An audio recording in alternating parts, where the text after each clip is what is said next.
What do you do after you become the first nation to lose a test match by an innings after having scored more than 500 runs in the first innings? Well, Pakistan, as funny and confounding as it may sound at the moment, well, they're trying new things, and one of those things is, well, I won't elaborate much on that. I'll let the pictures speak for themselves. Well, a big decision coming in that Pakistan will be using the same pitch. It will be the same Multan pitch that will be used for the second test match. And look at those visuals. Two industrial sized fans being placed on the pitch, which was heavily watered a day before. It's a decision that's taken everyone by surprise. Look at the color of the pitch. Look at the fact that there are reports coming in that the footmarks after the first test match had become very dry. With these fans now being deployed, it's expected to become even drier. Takes you to the theory that maybe Pakistan are hoping that drying up the surface helps them bring in spinners. You look at their squad as well. The new squad that's been announced for the second and the third test match. Heavier reliance there on the spinners, but on either ends of the pitch in Multan, industrial sized fans being placed after the pitch was heavily watered a day before.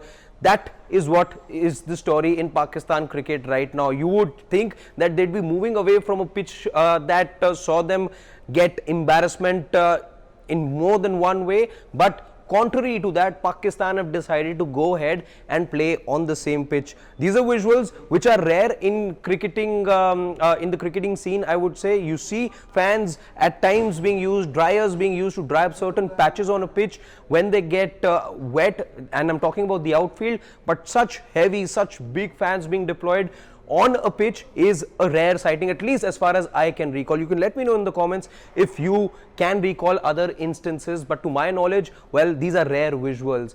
Now, talking about the team, I did earlier mention that Pakistan, maybe the one way they think that the series can be rescued for them is by going with a spin heavy side, and that's what they've done. The team news there on your screen at the moment. They've announced the squad, plenty of changes being made. Babar Azam is the headline act. He's dropped for the second and the third test match squad.